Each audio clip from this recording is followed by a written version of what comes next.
I'm Warren Penner, and I hire skilled employees from Local 2404. I started in the industry in '76. Started with a union company, stayed with them till 1987. At that point, left for personal reasons.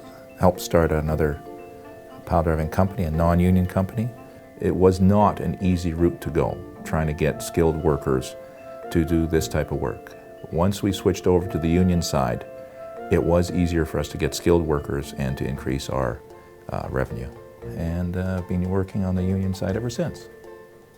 It gave us access to a larger skilled labor pool such that we could increase our revenue by taking on larger projects and being able to get that skilled workforce on short notice rather than trying to train them on our own, which was taking an awful lot of time and expense. Flexibility, you do have flexibility. You do have to stay in constant communications to make sure you can be flexible.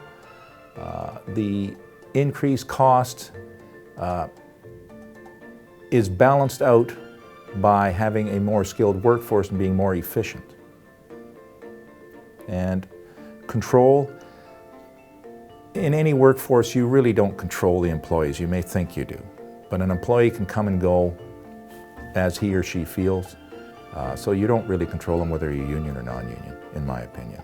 If you're on the non-union side and you lose a couple of skilled employees, that can have a detrimental effect to your project, and that can be difficult to replace on short notice.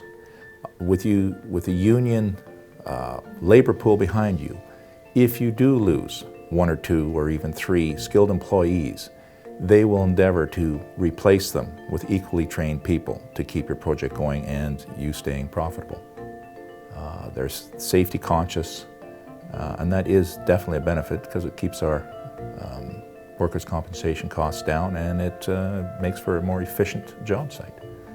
The union does train them. That's definitely a cost benefit to us because we don't have to do it.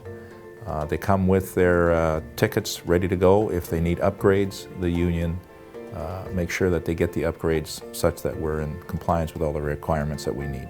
I've always had a very good working relationship with the executive of the 2404 union. Never had a problem with that. They are ex-field members, so that when we talk to them about these issues, they have a very clear understanding as to why we're bringing them up, and we can usually discuss with them and come up with a resolution, a reasonable resolution, in very short order.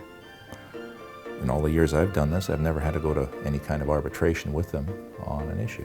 When I consider the old union workers, in the days in probably the 80s, when there was a lot of jurisdictional disputes between the different unions, I remember I'd ask a union employee who he works for, and he'd say, "I work for the union."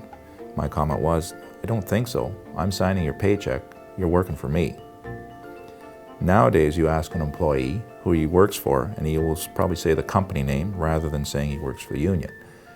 It might sound silly, but there's a big distinction.